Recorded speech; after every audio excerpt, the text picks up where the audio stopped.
campsite set up on the riverbank. This is why we do it. This is it. Everything we do in four-wheel driving and overlanding, at the end of the day, this is the reward.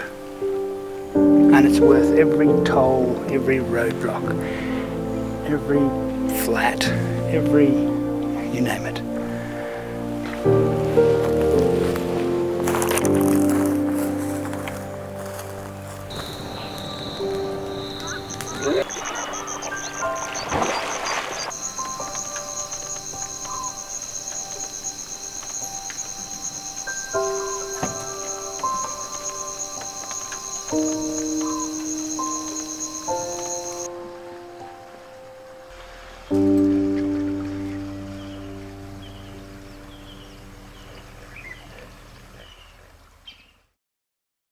Good night's sleep.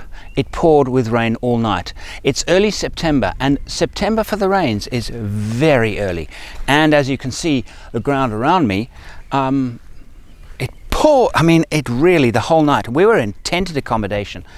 We basically just pulled off the road. We're about less than an hour from the Botswana border, and a comfortable night, and the vehicle is finally done. After all of that effort, oh boy, oh boy, oh boy. But we've got a fantastic piece of kit. I present to you the Isuzu 3-litre turbo diesel double cab four-wheel drive. It has part-time four-wheel drive. It has electronic four-wheel drive engagement system, electric rear differential lock. I have easy on tent at the top, a easy on roof rack, Bush Tech canopy, BF Goodrich tires, and that's it. Inside, I'll show you later, I've kept it pretty simple. We've got convenience, but I haven't gone mad, and I've got a simple fridge in the back. So there it is, our companion for the next 4 weeks as we head into Zambia and Malawi. So it's time to do some shopping. I'm keeping this simple because I want to prove that you don't need to spend the earth to have an incredible expedition. The idea is to find out if one can have an incredible adventure while not spending lots of money on kit and gear. Sleeping bags. Oh look, there's one called a Kalahari. So I will be buying just what's necessary and nothing more. I'm departing from Johannesburg. Most of my camping equipment is actually in the UK. So I'm having to, buy new stuff. And I'm looking at this, for example, and thinking, well, how often do I use it? Well, in England, I use it often. When traveling in Africa, I used it very rarely. So I'm not going to take it. I'm trying to be minimalistic. And then, of course, you find little things like this that ruin everything because they're just plain nice. It's a little cleanable, recyclable flask. £10. 200 Rand. Insect repellent. Bugger off. No, it's not me. I don't swear. That's what it's called. So now, chairs. There are two of us traveling. I must pick a chair. How do you choose a chair? Comfort. Yeah, obvious, really. What is not quite so obvious are the other very important things. How about weight? This is not a light chair, and this is. I happen to think this is more comfortable as well. It's not as convenient as this because it's a little table for a glass. This one's got a little pouch, so it's fine. It'll do.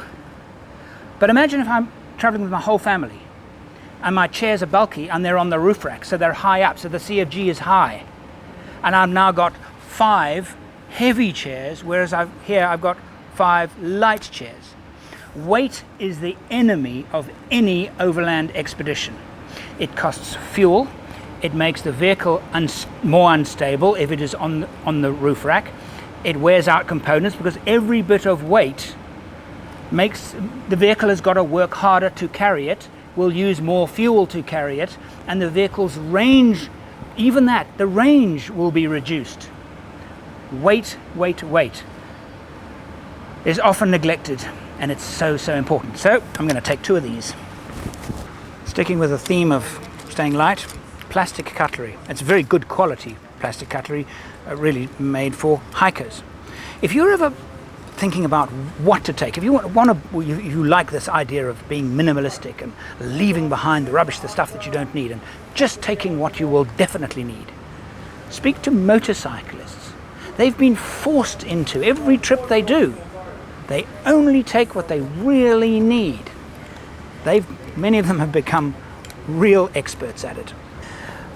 Because next year I'm doing a major 4K production, my first 4K Overland Expedition series, time for GoPro 4 Black.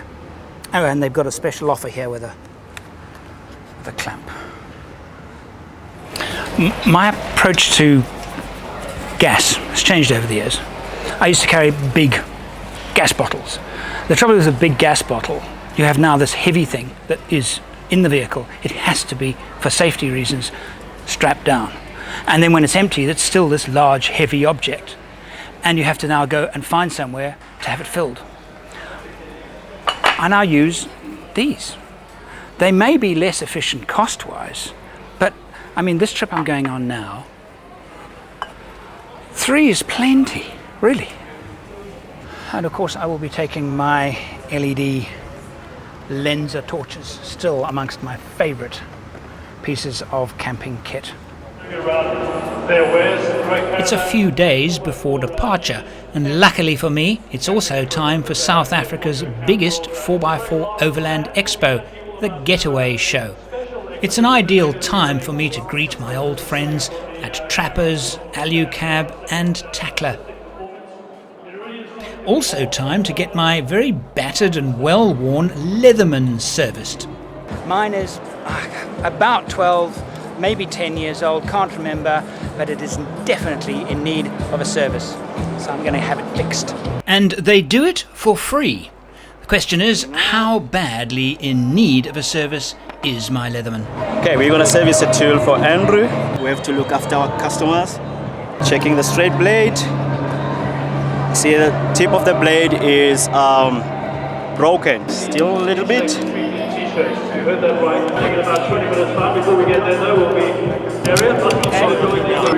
You can open it to make it tight. Again, let's compare the new one and the old one. Saw blade. Okay. Now you don't get that kind of service every day. So Leatherman, you can please keep it closed for 6 hours for Loctite to set. But you can check it now. Check it now. See the blades. Check the other blade. Very nice. Like new. Yep. Especially that one. And you can check that. Thank you. All right, thank you very much. My pleasure. And have a good day. Time to get back to looking for stuff for my trip. Nice, but not right now, thank you.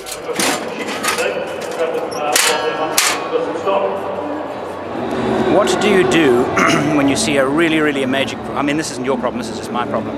See a really amazing product, and yet they won't give you one to test. Just say no. The trouble is that companies like this, it was a torch company, a new torch company, a particular brand that I really wanted to try out, very highly recommended.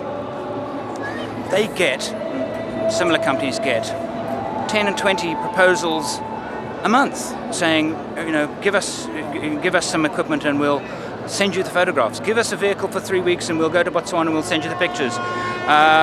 We'll mount your bull bar and we'll leave your stickers on it. Crazy stuff like that. And of course, they shrug them off. And so unless these people have actually seen the show and understand the value, I can't afford to buy it. It's too expensive. It's like 4,000 rands for this particular torch. What do I do? But here is a product that they are going to give me to test. It's called Parakeeto, and it's a mosquito repellent armband. Truth is, I'm also finding it a little bit difficult to focus. You see, next year, the 2016, I'm building myself a brand new Land Cruiser, and there's so much tantalizing kit about. This here has caught my attention. Opposite lock, bull bar. The finish is exceptional. colour-coded painted, which could look quite nice. But even the black one, and it just has a great look about it.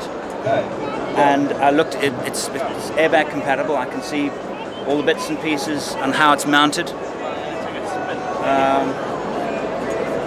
That's the fantastic part about these shows, is when you're actually actually have a project in mind. Shows are the places to come to get inspired, and I am inspired. Okay, definitely losing focus here. We're about to go to Zambia. Stop dreaming about next year.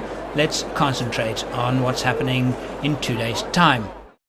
In the next episode, I fit the car with a canopy, learn how to dust-proof it, a rack and a tent. But that's not all. There's a lot to do in 3 days.